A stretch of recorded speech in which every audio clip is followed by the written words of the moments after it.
terribly exciting, isn't it, sir? Why is that, George? Well, one of these young ladies, sir, is slated to become Mrs. Rodney Strong. Now that his family have deemed it time that he settle down and marry. That's him there, sir. Yeah. Although rumor has it that he's been peculiarly uninterested in entertaining the company of young ladies up to this point. Oh, is he... Shy, sir. Extremely shy. An unusual trait, given that he's widely considered the most eligible bachelor in the entire city of Toronto. The whole country, I reckon. Thank you for coming.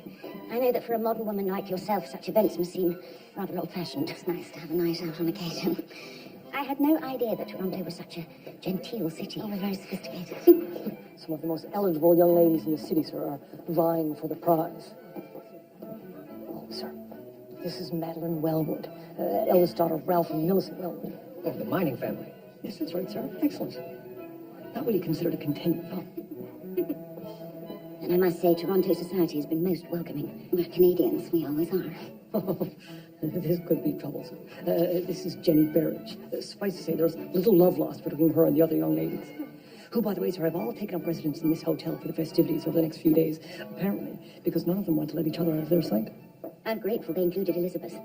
I know she was loath to miss the London season. They're English aristocracy. As such, you and Elizabeth are already celebrities. I appreciate that. But I must admit, I hardly thought we'd be arriving in the middle of a marriage lottery. Oh, this is unfortunate. Irma Fairhurst, sir. 23 years of age, sadly, past her prime. In fact, they say the only reason she's in attendance at all is because her family are picking up the cost of the entire event. George, how do you know all this? Madge Merton, sir. Her page for women in the Toronto Daily Star is an essential reading for anybody who wants to know the ins and outs of Toronto society. Ah, Faye Sloan, sir. They say she has cut many to the quick with her razor-sharp tongue. In fact, Madge Merton says there is a movement afoot to have her tongue registered as a deadly... Oh, right, that's enough. Of course, sir. I'm just trying to edify you, sir, in case you're called upon to socialize me. There she is. Doesn't she look lovely? She does. I must say this eligible bachelor could do a lot worse than my Elizabeth. I thought you said you didn't know about Mr. Strong's necessity to marry. No, I didn't.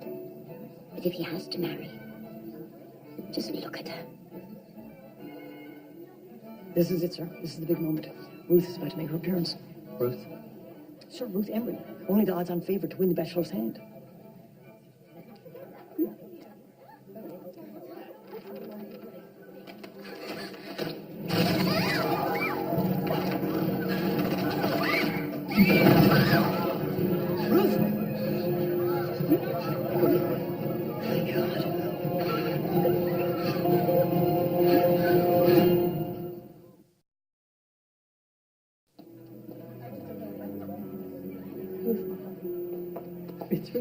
It's my Ruthie. Oh, Rodney, I'm so sorry. If there's anything I can do.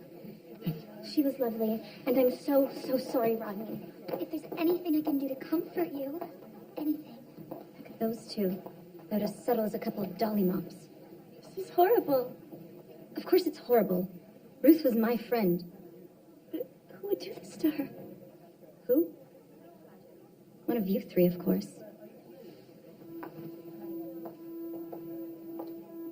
I'm afraid I'll be needed for some time. Yes, of course.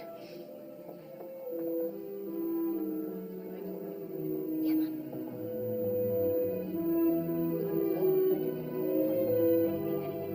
How would she end up here? Someone she knew could have lured her up here. The only way in is through the door we entered. The manager said that they were doing repair work on the ceiling. The lath and plaster could have given way when the blood weakened it. A most unfortunate time.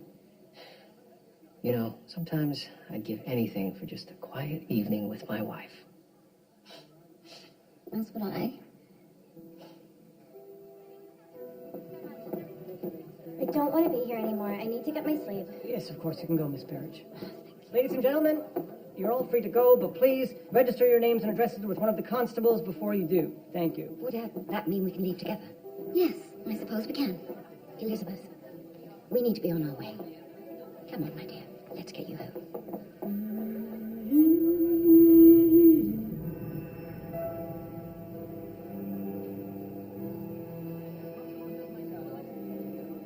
It's absurd.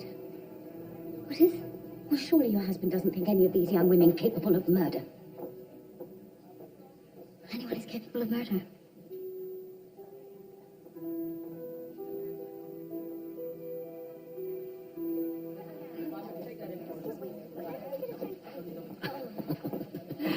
Roll your tongue back into your head, Higgins. Sir, I wasn't. So this strong chap, he's got the pick of the bunch, has he? So I've heard, sir. Lucky bugger. Who's the one sitting down? It's Lady Elizabeth Atherley, sir. She's the daughter of a friend of Dr. Ogden's from England. Atherley. I've heard that name. And her mother is Lady Suzanne Atherley, sir. Ah. You've not packed that in then yet? No, sir. Well, if you're going to smoke 'em, make sure you get something other than those bloody cabagios. Smell worse than my sweaty old jockstrap. Not likely to impress the ladies.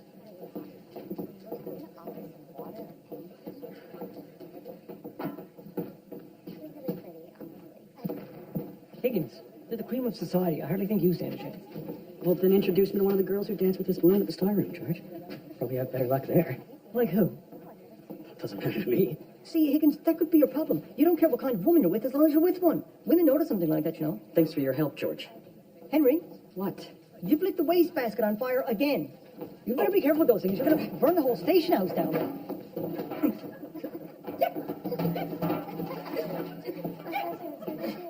Miss Wellwood?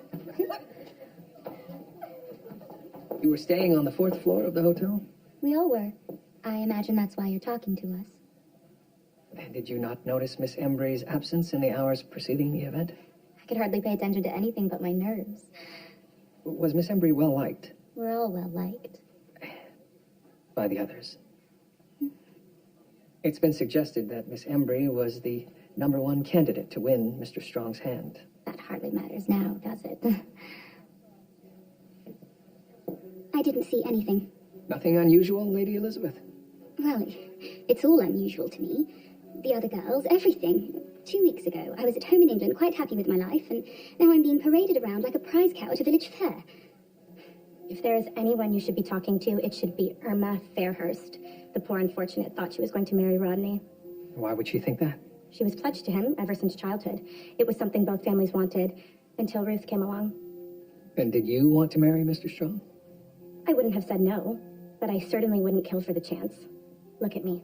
I'll have plenty of options, but Irma?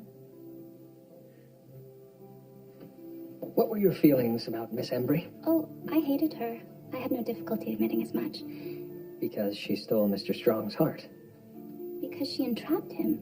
She told Rodney that she was in the family way, and Rodney, being Rodney, had to do the honorable thing. Now that she's gone, he'll surely come back to me. I see. It's not true at all.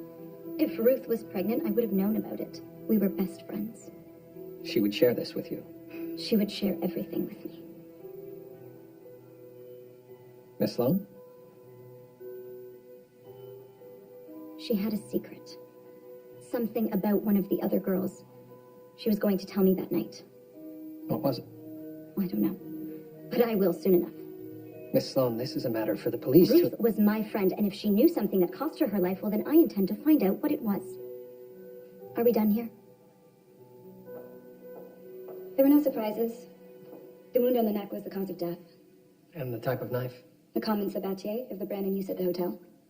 They had no record of how many they had in stock. I see. And Miss Embry herself, she was pregnant? No. She was not a virgin, but she was not pregnant. You're quite sure? Of course. Dr. Ogden confirmed it herself. But Dr. Ogden was here? Earlier today, before she was spirited off. Lady Suzanne Atherley came in. She said she needed Dr. Ogden for something terribly, terribly important. I see. Thank you, Miss James, and good work. Thank you. It's lovely, my dear. But perhaps the décolletage could be a bit more continental. You only have so many chances to catch Mr. Strong's eye, and a man's eye is the surest path to his heart. Isn't that right, Julia? I thought it was his stomach. Perhaps. If you want a fat husband. Mother, I don't even know this Mr. Strong. He's a fine man. A man of breeding, even if he is a colonial. His family have good roots. But I just think He could give you a good life, my dear. A life you deserve. Let's get her out of this, shall we? Yes, ma'am. I suppose it's good fortune that Ruth Embry is dead. No, Julia. It's horrible. But if I've learned anything in this life, it's that one must always move forward and play the hand that one is dealt. If death has provided Elizabeth with this opportunity, then we must act upon it. And what if she doesn't see it as such? She's only a young girl. She hardly knows her own mind. Just a moment. Now, don't go acting all holier than thou, Juliet. When both you and I know how ruthless you can be when push comes to shove.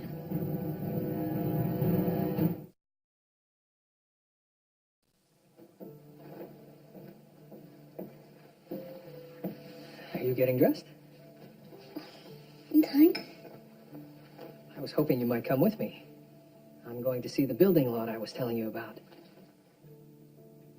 The one overlooking the Don Ravine? It could be perfect for us. Well, you go. I trust your judgment.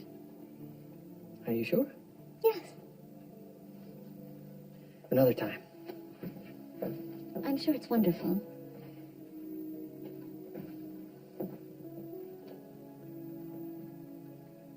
You and Miss Embry were close? More than close. I was going to marry her. One of the ladies suggested that Miss Embry was carrying a secret, one that may have cost her her life. What was it? I was hoping you might enlighten me. I'm sorry. Did Miss Embry try to force your hand? What are you suggesting? Did she force you to marry her? Heavens, no. Did she tell you that she was with child? No. Was she? I had grown quite fond of Ruth. I thought she would make a suitable bride. Had the two of you been intimate? I don't see how that's any of your business. Mr. Strong. Yes, we had been. Now I fear that will be the last happy day of my life. Look at this. All of them pretending to be sorry for me. Pretending? They know I have to marry. Each one of them is just hoping I'll pick her now. My God. Each one more maudlin than the last. Get rid of them. Strange, nothing from the English girl. I suppose breeding shows. Rodney, it's time.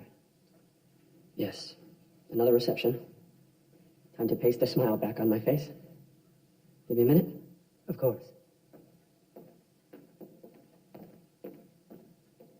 He's a good man, Detective. His heart is heavy, but he'll recover. It seems odd that he would have to go through with all of this after the woman that he loves just died. I don't know that he loved her. She was simply his first. And he will honor his commitment to his family. That's more important. Who would have the most to gain from Miss Embry's death? Any one of them. The Strong's family fortune is considerable. Of course. Thank you. Rodney, we should get a move on. Rodney? Mr. Strong!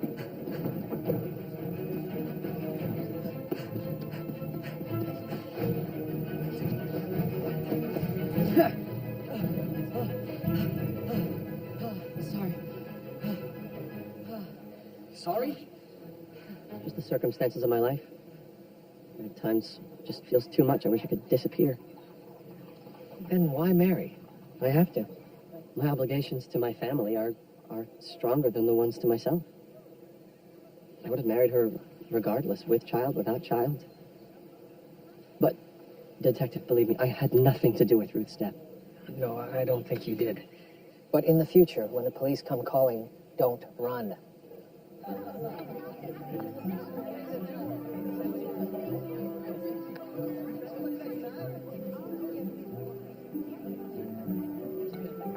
you. Poor Irma. Why do you say that? Have you seen her face? She has broken out in the most terrible case of hives. That's so unfortunate. I certainly hope it wasn't the cold cream I loaned her. Here he is.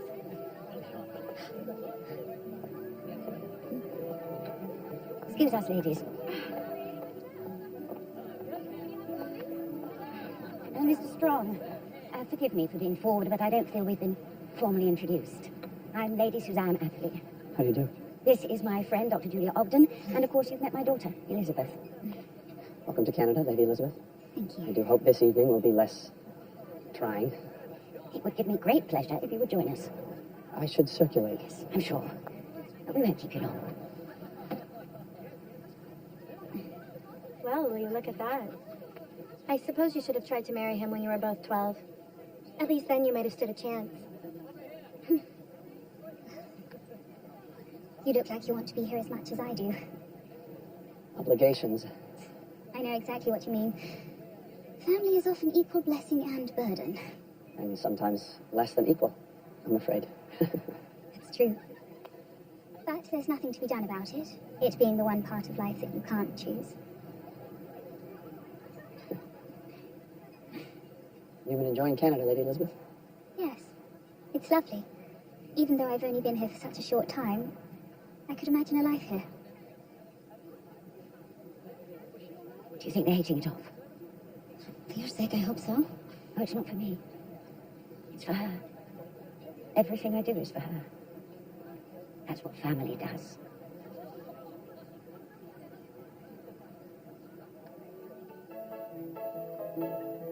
Brilliant white gown, blood pouring down, and then a big crash, and her body was falling from the ceiling. Did she hit anyone? Yes, well, almost. Well, I must say it sounds a lot more exciting than my coming out party. You were a debutante. Well, there's a lot about me you don't know, George Crabtree. Well, I look forward to finding out. We'll see about that. Oh, it is a deadly dull here tonight. Ah, well, this should liven things up. Thought I'd find you here. I just told the door I'm on police business. Avoid the cover charge. Excellent thinking, Henry. Nina, you remember Henry? Of course. You do realize those door fees help pay my salary. I'm Henry. Henry Higgins. Charmed. So, what are you ladies up to? Working? Well, I suppose it's my lucky night then. Yours and everyone else in here. At least for the paying customers.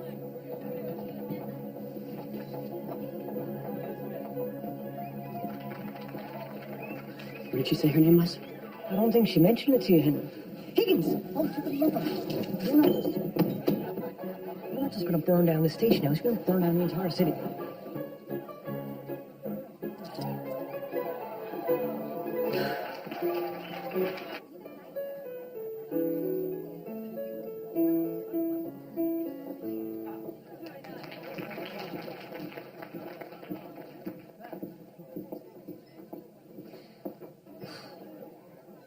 Have you seen him lately? Who? Mr. Strong. I haven't really been paying attention. You know who else is missing? Elizabeth. Now I wonder what the two of them could be getting up to.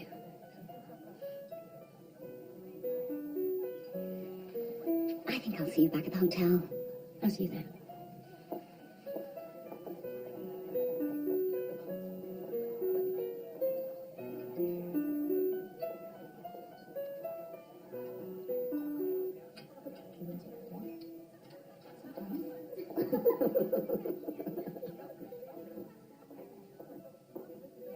Ma'am. Beautiful, isn't it? Young love. You and the detective were once like that, I bet. Just remember it. Murder put them there.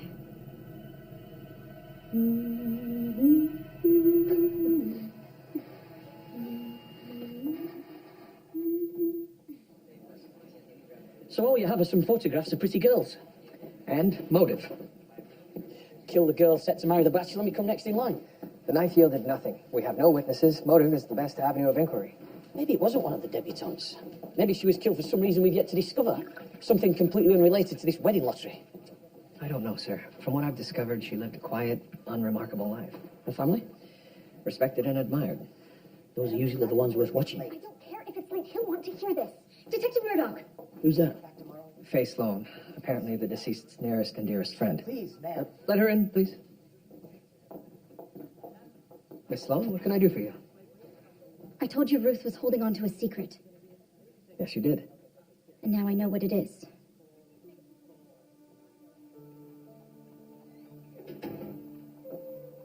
Julia, William, I thought you were to be at that reception. I was. I had enough.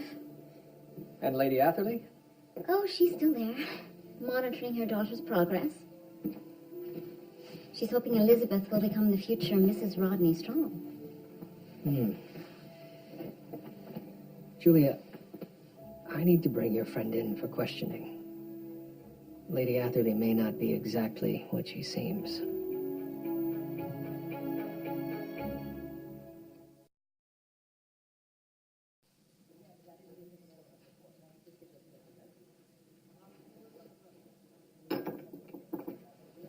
what is it, Detective? It's quite a busy week. Is your relocation to Canada a permanent one? Possibly. May I ask why? You're a detective.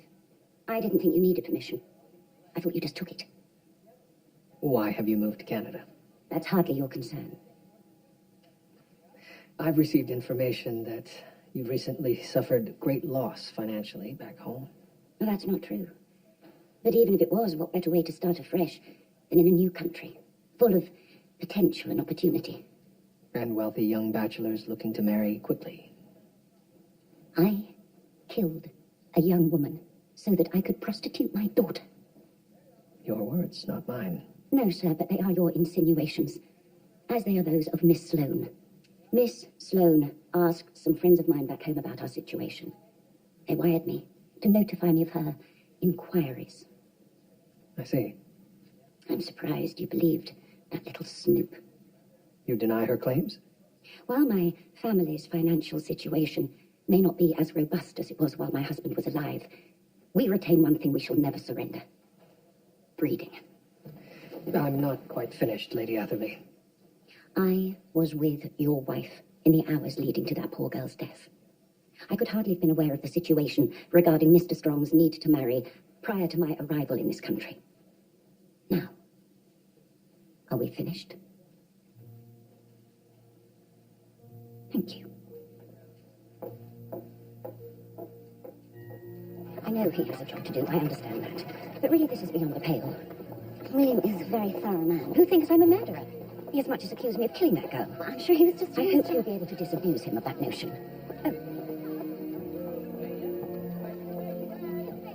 I was doing my job. Well, I told her as much.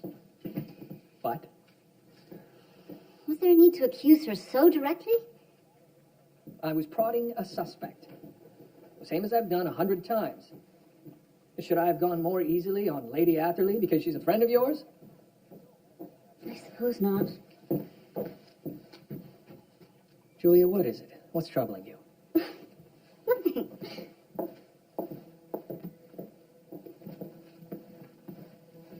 Julia, these past few months, it's as though you've been living under a dark cloud. Well, that's what happens when one's every waking hour is consumed with murder and tales of murder. It's the life we've both chosen. I know that. But perhaps there should be more to life than death. In the name of the English rose who has pricked Mr. Rodney Strong's heart, Lady Elizabeth Atherley. Young Lady Elizabeth has certainly made an impression on Toronto's most eligible bachelor. And with only days before Mr. Strong is to make his announcement, young Lady Elizabeth seems on the brink of turning Toronto society on its ear. Well, this doesn't bode well. Pressure's now going to redouble on Rodney Strong to marry Miss Fairhurst. It's what both the families want. Why do you read that old bat, George? Henry, Madge Merton is an authority on this and a keen observer of high society, and she has excellent advice regarding haberdashery. Bring her in. Bring who in? Madge Merton.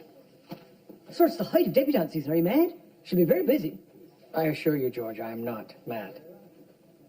Very well.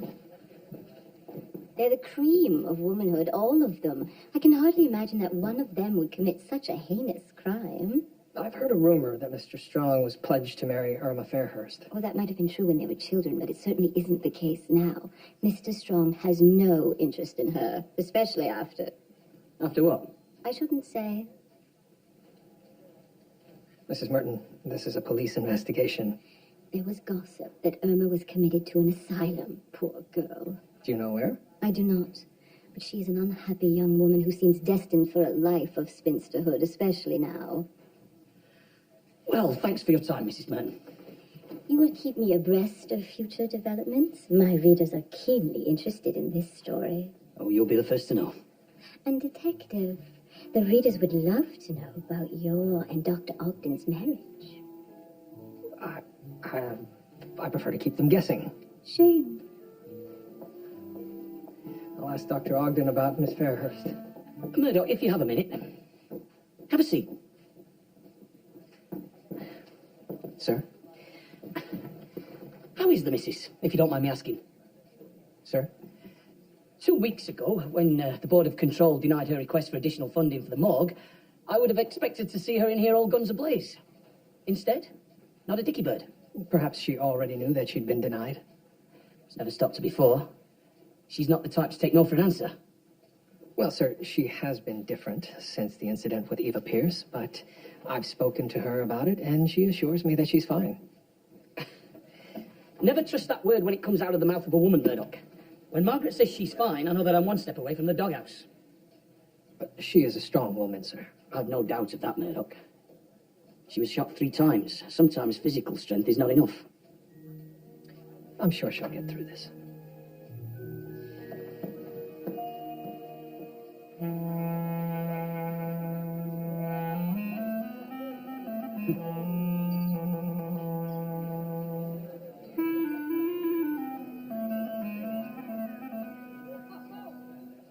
Nina, thank you so much. I love you. I'll see you soon.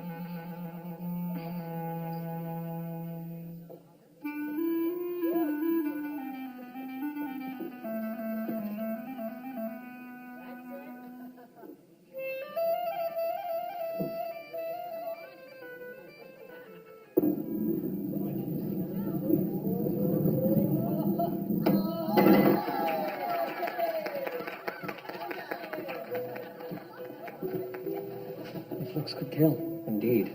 Sir, I'm inclined to believe this Lady Elizabeth is not our killer. She may very well be our next victim. George, Are you here to visit? Or am I still under suspicion? the investigation is proceeding. Where might Julia be? But didn't she tell you? She declined to come. Said she wasn't feeling well. I see. Thank you. Thank you. Sir, George, I may have to excuse myself. something unusual, sir. No, Dr. Ogden isn't feeling well. Sir, one of the debutantes is not here. Which one? Faye Sloan. In fact, I haven't seen her all evening. Keep an eye out for her. Right.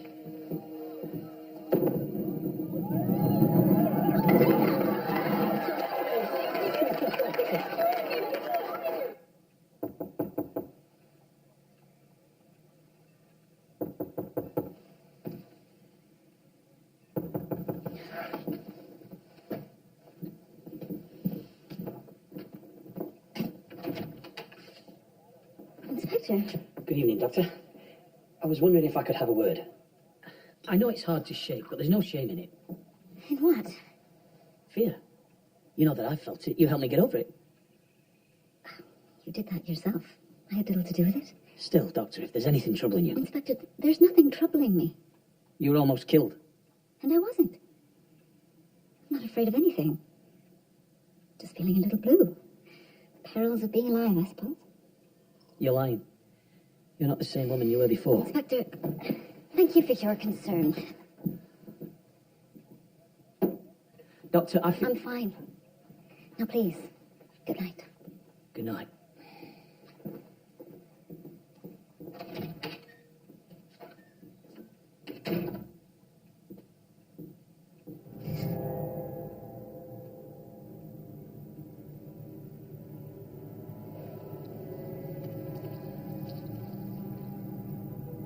Of course you're fine. You're the one that's still alive.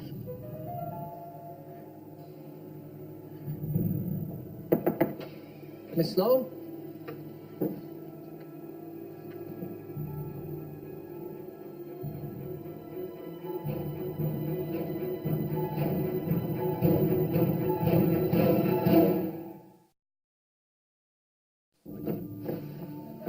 Miss James? Unless the cause of death is a surprise, I'd say it's as plain as the nose on her face. Still, due diligence, please. Of course. But I must say, I never knew there was so much peril in being young, rich, and white. Yes, I spoke with her. We had words right in the very room where you found her, but she was alive when I left. What words? She was unnecessarily cruel. She told me I was well past the age Rodney was interested in. But she's wrong, you know. Of course. Now that Ruth is gone, everyone will see that. Miss Fairhurst, have you ever spent time in an institution? Who told you? Have you? My father had me committed 10 years ago. He'd hoped to cure me of my fear. Fear of what? Fire.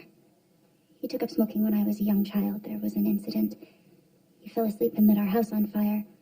All of my dollies were destroyed. I couldn't imagine their suffering. After that, I found the idea of smoking intolerable, and it gave me nightmares. And did he not stop? It has a hold on him. So he sent me to the asylum to cure me. Well, you seem fine now. Thank you. But could you imagine the worst death? To be consumed in flames. If I was to kill Faye, that's how I would have done it. A bullet seems almost merciful. You won't breathe a word of this to Rodney, will you? It might upset him. So she's a nutter. Perhaps, but if she intended to kill those two out of malice, I believe she would have used a different method. So why kill Faye Sloan? She had no interest in marrying Mr. Strong. The only one that seems to have motive for killing her is Lady Atherley. Agreed. She knew Faye Sloan was snooping around, all but admitted her situation. Perhaps there is something else she's hiding. I've wired Scotland Yard. A detective there has agreed to look into it for us. Well, the Bobby best get to it. At the rate we're going, there's going to be nobody left to marry this bloody bachelor. Higgins, if this is about Miss Hall, It's not about... because she's clearly not interested in you. I know that might be a bitter pill to Not swallow. about Miss Hall. What is it then? See for yourself.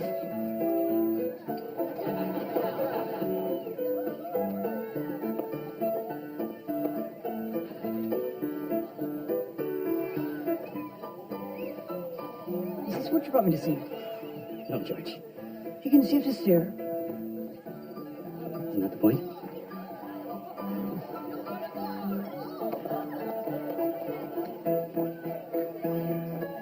I told her to come by and see you. Yeah? Here. Thank you. Come on. George, I didn't know you were here. No, apparently not. Is he one of the secrets I'm not supposed to know about? Hardly. This is my brother Samuel. Oh, I see. Sam has just started a new business.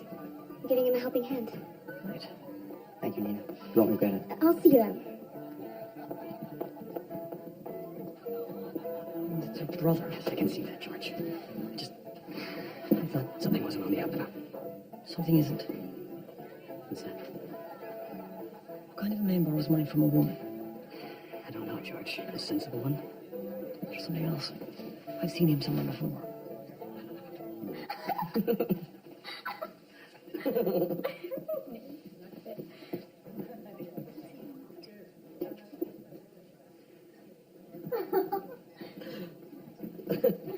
Time to go, Rodney. Tomorrow is the big day. Well, tonight's a big night. Yes, but tomorrow you must announce your intentions. Oh, I think my intentions are clear. Don't you, Elizabeth? One more drink, Bish. You'll join me? I'll leave you to it. Detective Murdoch, Lady Elizabeth, have you found anything about what happened to those poor girls? the investigation is proceeding. I don't know how you do it. Surrounding yourself with such tragedy. I think it would break my heart. You are a brave man, Detective Murdoch. Oh, gosh, forgive me for prattling on. I'll have a big day tomorrow. Yes? One I would have never thought possible. Good night. Good night.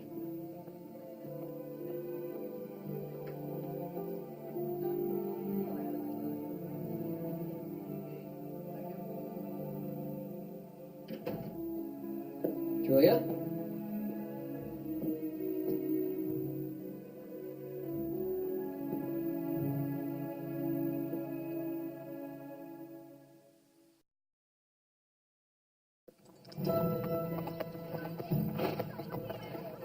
Pardon me. Any response to my wire to London yet? Not yet, sir. The minute you hear something. Of course. I knew it. I knew it. What is it, George? Sir, Nina Bloom's brother. I know I recognize him. He's a thief. He's a proper scoundrel. I want to speak to him. Has he done something wrong? Not recently, sir, but he certainly has in the past. George. Sir, it's a personal matter. I need to have words with him. Miss Bloom lent him a considerable sum of money, sir. George seems unreasonably upset about this. Henry, keep an eye on him. Sir.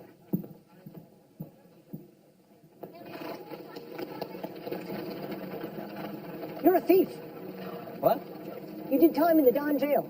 18 months, I believe, and a whole string of crimes before that. Leave me alone. And now you're going to steal from your sister.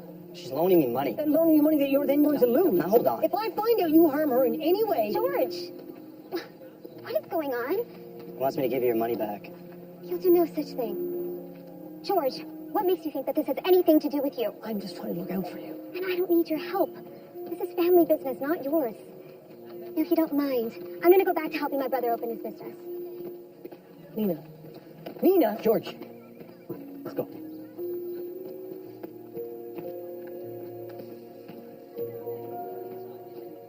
Are you sure? I don't know, I think so. Mrs. Rodney Strong, you will be the toast of Toronto. It hasn't happened yet. I know, what if he's just having me on? Don't worry. All you can do is look your best. Oh my gosh. Helene Bisson, now, out! Yannick! Help! I'm back here! Help! Julia! Help! Help! I'm in here! Hello? Hello, are you in here? Oh, you're here. Good. Oh, don't despair. It's what you want. Both you and I know that. Join me.